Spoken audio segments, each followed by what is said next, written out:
In den 1970er Jahren fand im luxuriösen Riviera Casino in Las Vegas ein Endspiel eines Gin-Rum-Kartenspielturniers statt. Einer der beiden Finalisten war ein bekannter Profispieler namens Gas. Der Gewinner von 6 großen Turnieren saß einem kränklichen Jungen gegenüber, der nicht einmal wie 16 aussah. Die Preise wurden wie folgt verteilt. Der Gewinner erhielt 50.000 US-Dollar für den zweiten Platz und erhielt die Hälfte des Betrags. Der Profi bot dem Jungen ein Angebot an, die Belohnungen für den ersten und zweiten Platz zu kombinieren. Und teilen Sie diesen Betrag in 2 Hälften. Der junge Mann konterte jedoch mit dem Gegenvorschlag, die Prämien für 1 und 2 zu kombinieren. Platzieren und vereinbaren, dass der Gewinner alles bekommt. Dieser unbekannte, freche junge Mann hieß damals 100 Ungar AV und niemand konnte sich vorstellen, dass er zu Beginn der 80er Jahre eine Las Vegas-Legende werden würde. Heute stellen wir Ihnen diesen legendären Pokerspieler vor. Er verbrachte 100 Jahre seiner Kindheit in verrauchten Clubs, deren Atmosphäre durch die Geräusche von Spielautomaten abgerundet wurde. Mladics Vater war der Besitzer eines der größten Wettbüros in New York.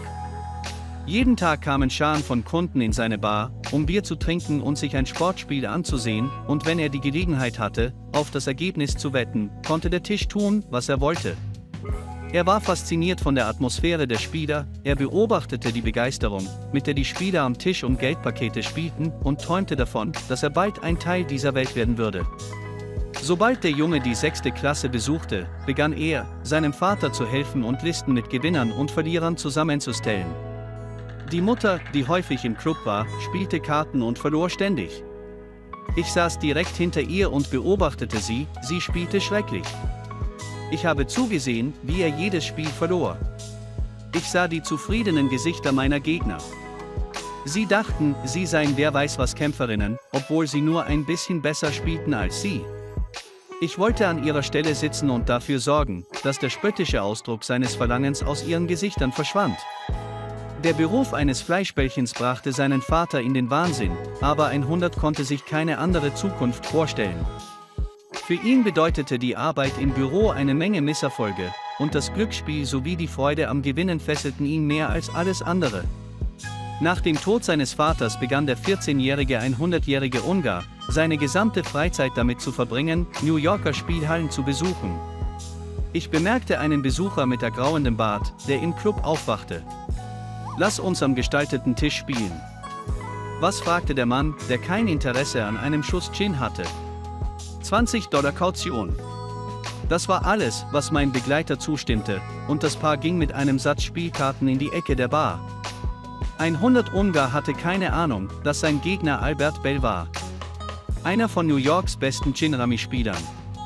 Die Karten passten kaum in Ungars Hände, aber was eine harte Lektion für den Jugendlichen hätte sein sollen, wurde zu einem echten Kampf. Die anderen Besucher begannen sich vor Neugier zu winden und das Spiel zu beobachten. Ein paar Minuten später verkündete 100 den Sieg und die Boxen begannen, die Weißen auszuschalten. 100 Ungar gewannen jedoch ein weiteres Spiel und dann noch ein weiteres. Als er nach der Rechnung fragte, zählte Arthur schweigend den seiner Gegnerin zustehenden Betrag und begleitete sie zur Tür. Gerüchte über diesen Kampf verbreiteten sich in allen Glücksspielhäusern in New York. Viele wollten selbst sehen, ob der Junge wirklich so gut war.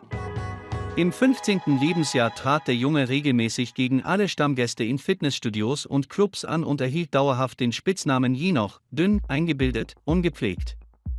Obwohl viele das 100 ungarische Phänomen mit seinem Talent erklärten, war dies nicht der einzige Grund. Z hatte auch ein phänomenales Gedächtnis. Ich wettete $100.000, die er nach und nach preisgeben würde. Teufel auf dem Stapel, aus 6 Decks, und dann errät er die letzte Karte und hat die Karo 10 tatsächlich richtig erraten.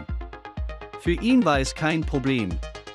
Er prägte sich alle Karten ein, die nach und nach aus dem Spiel entfernt wurden, und wusste auch, welche Karten im Stapel verblieben waren.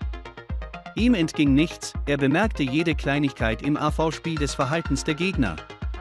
Dank all dem begann er bald zu verstehen, wann der Gegner blufft und wann der Gegner eine gute Karte hat, und er konnte den Gegner durchschauen. Als der professionelle Kartenspieler und Gewinner vieler Turniere Gary Stein erfuhr, dass ein bestimmter Teenager in Betracht gezogen wird, der größte Gin-Rumme-Spieler traf sofort in New York ein, um dem jungen Kerl eine Lektion zu erteilen.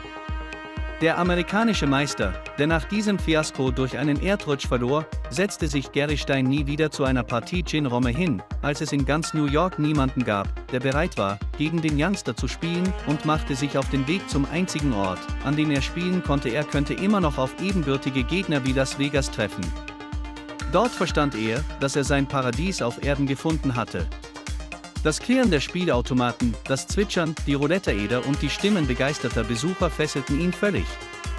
Alles rundherum wurde mit dem einzigen Zweck gebaut, die Lust am Glücksspiel zu befriedigen. Es ging ihm auf die Nerven, dass ein Donnie Robinson, der dachte, er sei der beste Gin-Romme-Spieler in Las Vegas 100, ihn zu einem Duell herausforderte und ihn auf die Hufe schickte.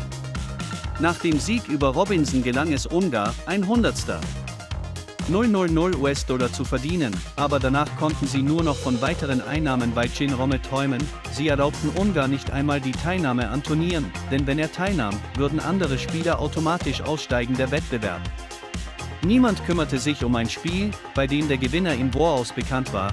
Viele Casinos und viele Spiele verboten ihm, die Schwelle zu überschreiten. Ungar hatte keine andere Wahl, als ein neues Spiel zu finden, bei dem er sein Talent einsetzen konnte, und daraus wurde das Poker. Zu dieser Zeit galt die World Series of Poker als der prestigeträchtigste Pokerwettbewerb. Inoffizielle Weltmeisterschaft. Daran nahmen nur die besten Profis teil. Im Jahr 1980 nahm der 27-Jährige erstmals an dieser Meisterschaft teil. Die meisten seiner Gegner spielten den sogenannten Tichtstil, was bedeutet, dass sie geduldig auf eine günstige Karte warteten.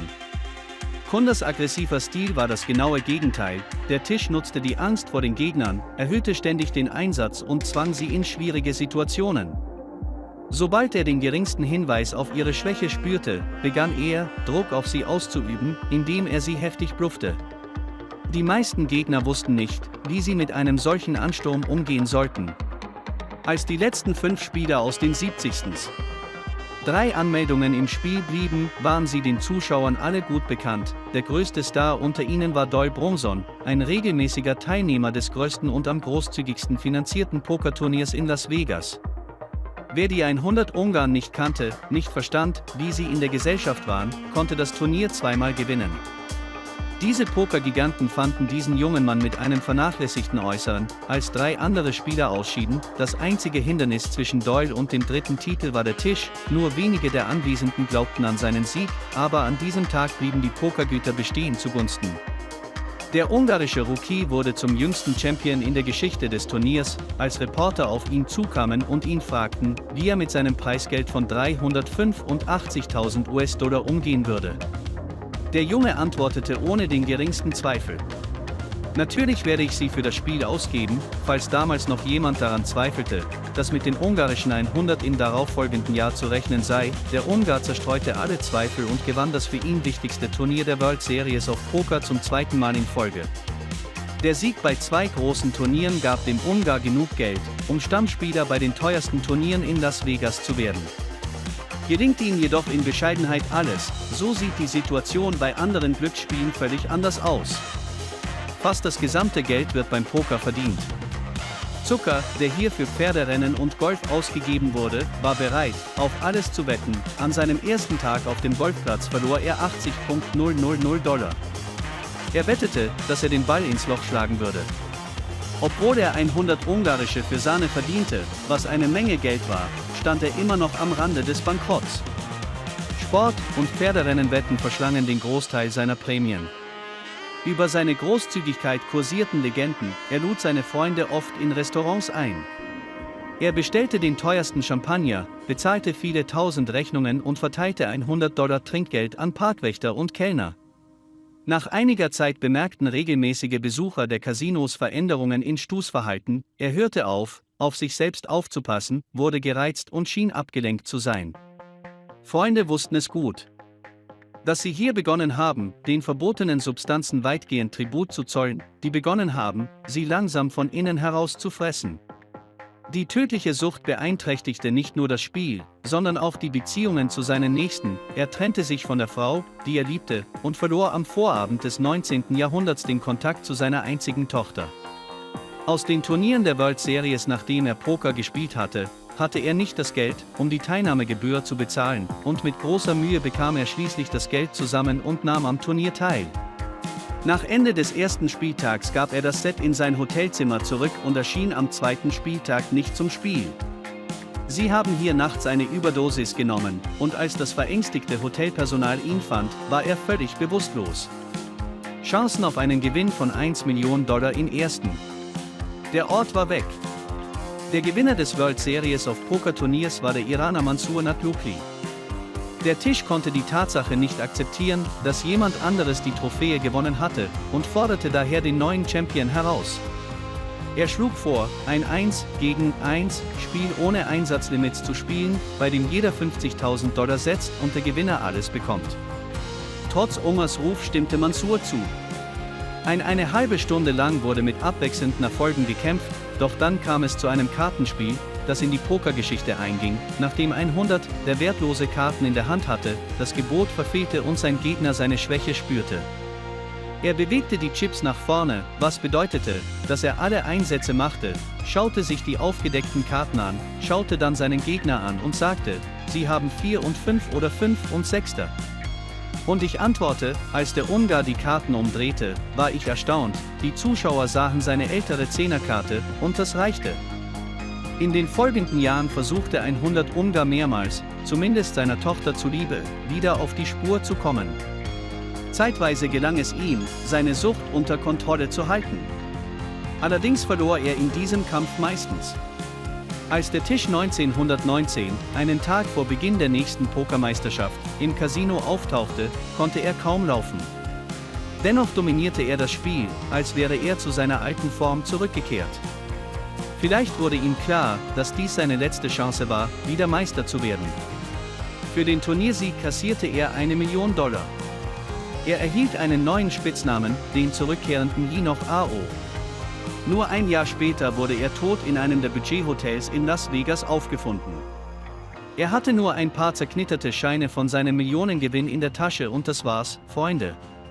Geben Sie ein Gefällt mir, wenn Ihnen das Video gefallen hat und wenn Sie etwas Interessantes gelernt haben, schreiben Sie Kommentare und bis bald.